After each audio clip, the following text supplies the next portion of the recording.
Oh, Rash, we can't see you, but we hear you're there. You can see us. I'm actually going to throw it to Colson. You wanted to ask Arash something to start this segment today.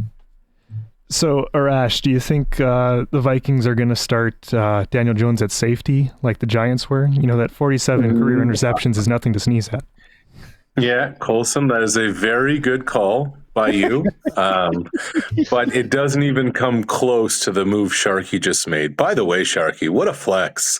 Not only is not there for the start of the segment because he's getting pork mac and cheese, but makes sure he doesn't bring any for Barney. I mean, that is just knowing how, like, we talk about the analytics game, we talk about playing the edges. That's going for 2 when you're up 3. You know what I mean? I'm cut from a different cloth, I guess, because I would have said, I understand. Can we just take the pot over? You come back empty-handed. I would have tried to bring the whole Instapot over.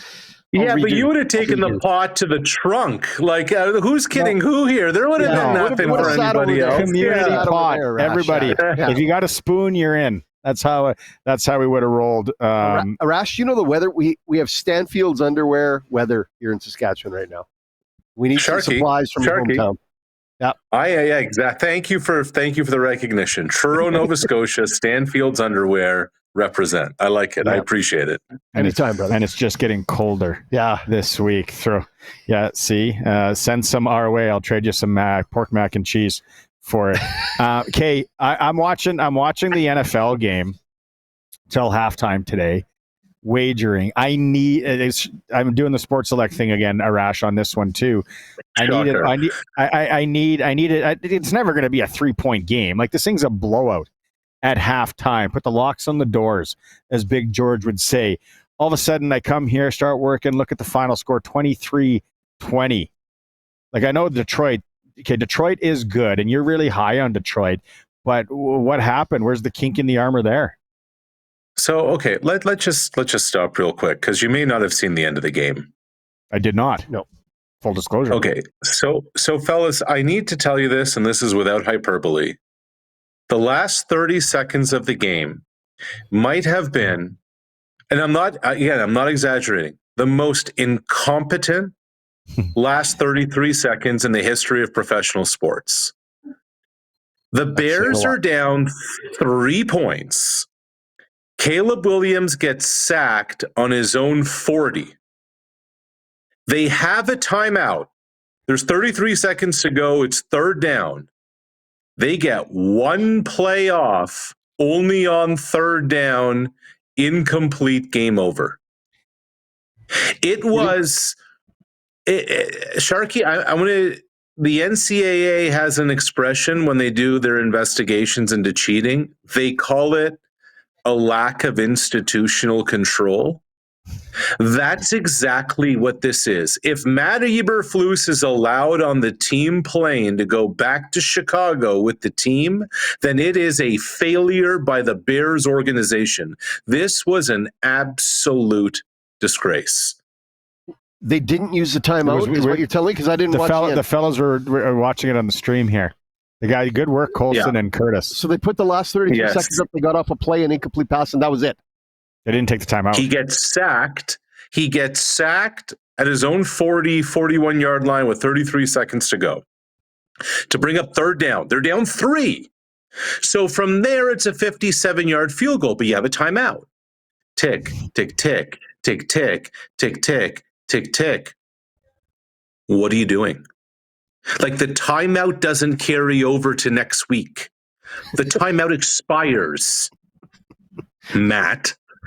It is like we talked about when the Bombers had 11 players on the field on the Brissett touchdown. We call that coaching malpractice.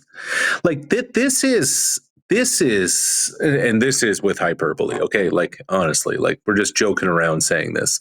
This is like, bring Matt Eberflus in the middle of town square and everyone gets a rock. Okay, like, this is just like, did you forget to change your adult diapers, Matt? What happened here? I agree. Yeah. I don't even know how that guy is still on the sideline. dating back to last year. But anyway, the other thing, at some point, why doesn't any coach on the sideline call the timeout? Why doesn't the quarterback call the timeout? I don't know what exactly the rules are in the NFL, but at that point, you've played the game long enough, haven't you? I would say to my 13-year-old team, I'd be like, and if all else fails, remember we have a timeout. I'm trying to think of a reason why they wouldn't call it. Like, were they saving it for the kicker himself? Like, what was the purpose of not calling it? Stupidity. Yeah. No, but like, okay, so you get sacked with 33 to go. Okay. So the thought process is that we should be in hurry up and we should be able to get it down, get a snap off and play third down and then be able to have the benefit of the timeout. No, that's the wrong way to look at it. It is unfathomable. And Matt, this is the issue, guys. Afterwards, Matt Eberflus said, I'm happy with how the process of how things went, it just didn't work out our way. We're so caught up in talking about process and collaboration. We are not in the business of reality and wins. And in the reality and wins department, this is undeniable. That in the history of the National Football League, among coaches who have dealt with one-score games, there are 221 coaches who've played in 20-plus games that have come down to one score. Matt Eberflus's record at 5-17 is 221st overall. He's literally the worst coach in NFL history in one-score games, and this imbecile from 16 down at the half gets his team within a field goal, can't even get a kickoff with a timeout in his back pocket. Opposite of our clutch performer for Nick Service in Emerald Park, your local Massey Ferguson Challenger Rogator Gleaner and Fent dealer. Call 781-1077. The opposite of a clutch performer is Matt Eberflus today. The opposite clutch performer. Yep. The bizarro. Yes, somebody should get a Massey Ferguson and dump a whole bunch of manure on Matt Eberflus's lawn. Like leave old Paul McCallum alone. Like it was. Come on I think now. they dumped it on the wrong house too. Yeah, that's how right. Mixed up. And it was down the street from where I live now. But it's so the thing. And my last thing with the timeout, how I've always looked at it, even when you're playing Madden football, you take the time out because then you reset everything. That's right. You get what you want. Like I understand, you could dump it off, you could run out, but you take it there and then you reset, and then you say, "Okay, now we have nothing. We have no timeouts. Is everyone aware we have no timeouts? Okay, we're all aware." You never rush it, and then in the greatest league in the world. Yeah, I'm really having trouble wrapping my head around how it came to play. I tell you this, and I think I appreciate, Barney, that you brought up Madden, right? Like, and we're talking about not the coach, not the broadcaster, but the video game. Yep. Way back when, my buddy Scotty told me this, and it's so true. He's like, our whole lives we were lied to that pro sports coaches know what they're doing. He's like, what Madden did was it taught us how to manage the clock and manage timeouts. And we realized when to use the timeout in a one-score situation, in an under 2-minute situation. And then we're watching on TV, we're like, wait a minute, I know when to hit select. I know when to call the timeout here. These knuckleheads don't, and they're running billion-dollar franchises? What are we doing here? Well, they won't be knuckleheads there for long. If they're doing that, they'll be playing Madden in the basement pretty quick. You've coached a lot of hockey in your day. I've coached a little bit. Played. Love it. Yep. You're out of timeouts in hockey. You're out of timeouts. I don't know when I learned this, and I was maybe 10 years old. Goalie, fix your pad. Tape problem. By time. Wasn't it? It was Wick. When Wick was coaching in the Southern Professional League, he'd throw pennies on the ice. You guys got to go pick those up. No, but Barney, like the hockey equivalent of this, the hockey equivalent of this is having the puck in the attacking zone down a goal with 2 minutes to go, and the entire time you're in the attacking zone and you don't pull your goalie. That's what we just saw. That's literally what we just saw. Yeah. Where are you after this performance? Where are you on the Detroit Lions as a team? Honestly, and that's still if they kick the field goal, it goes to overtime. I think they're the most. Now they got a lot of injuries today. They had like 8 guys go down. To me, they're still the most complete team in the NFL. Like, gun to my head, win one game, other than I guess Kansas City because of pedigree, because of reputation, because of number 15 and 87 and the head coach. Outside of those guys in red, to me, like Detroit can do so much with so many different guys on both sides of the football. And like to me, what sums up the Detroit Lions the best is they have themselves a kicker who a little over a year ago was selling bricks. And the dude hasn't missed. Plug. Yeah. Like Jake Bates went 4 for 4 today. He kicked a 50-plus yarder a few weeks ago on a Sunday night to win. There are very few holes on this football team. And you talk about pass rush, you talk about offensive line. They have 3 running backs. They have 4 different receivers. They have a quarterback who's playing at an exceptional level. They went 1 for 4 in the red zone in the first half, guys, and they only had 16 on the board. Yeah. Should have been a blowout. I don't know. See, after this, and I didn't see it, and I didn't see the injuries, so I didn't see the end of the game.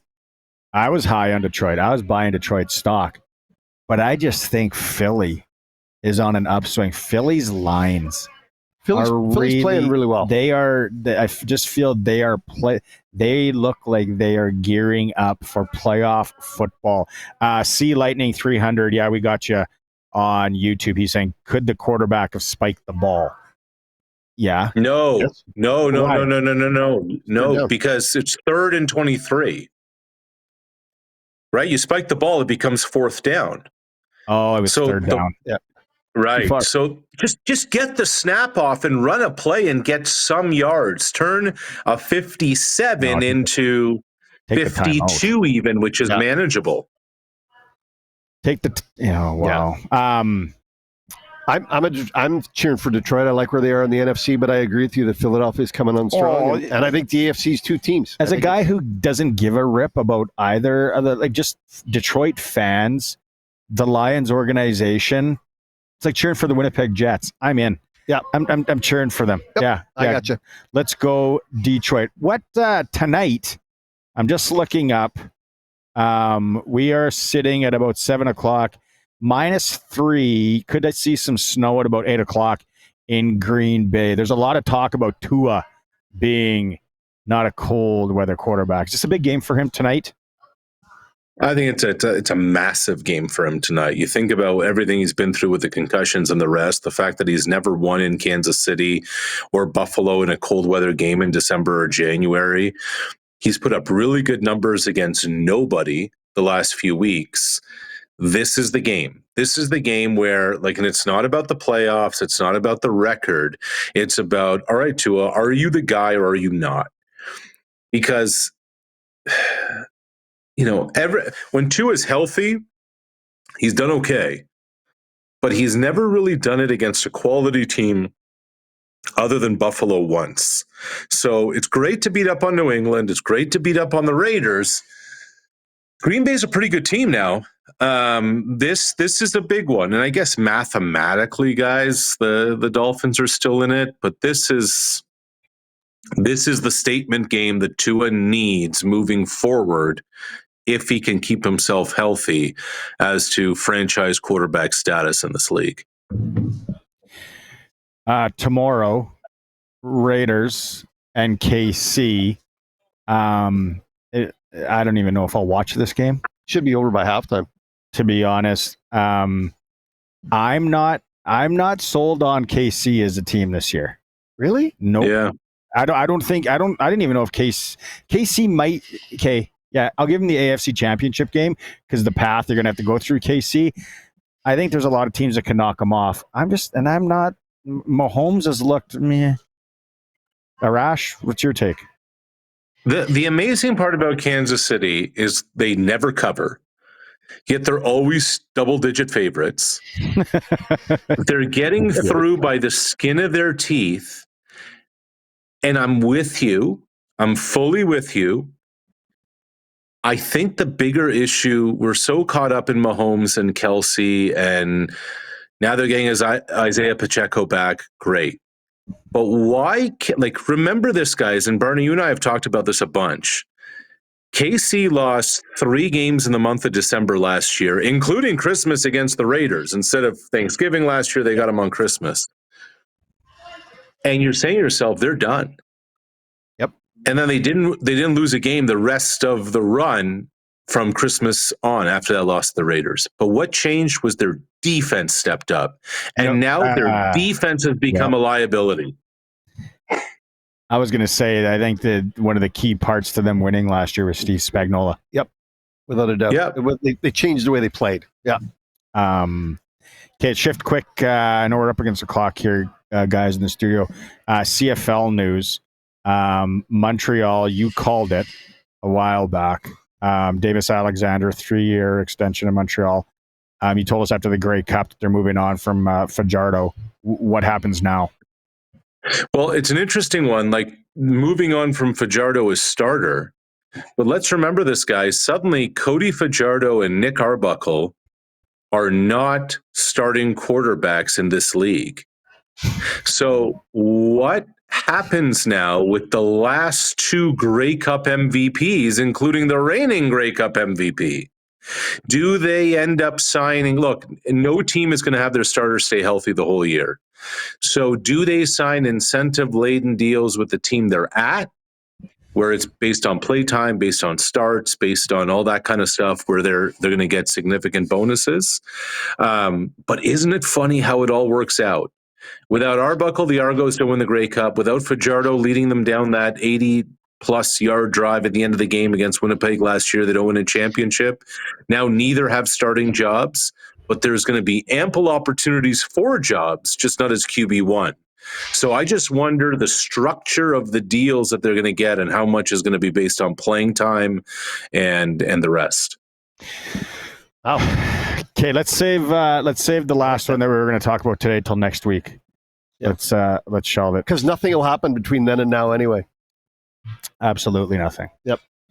Hey, and we got your back out there on social media, man. People are just, and I love it. Are they after Far? Are they after Arash? Oh, geez, settle down, Pete. Everyone's a pro.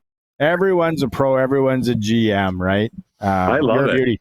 It actually like you can't see me because you're fancy on location, but Colson and Curtis can. Like, I got a smile on my face. I love it. I think it's fantastic.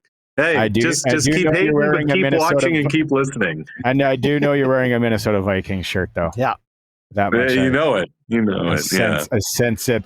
All right, buddy. Send some Stanfields. We need them.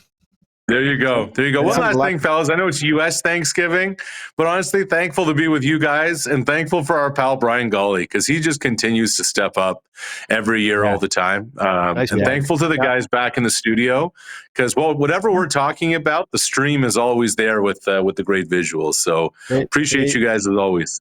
You know, those guys, they're peaking for the playoffs. They are. They're coming around back at the studio. It's going to be good. Yeah, we, you, Brian Galley, me, Sharky, the boys, we got to sit down and have some GWs when you roll into town. Look forward to it.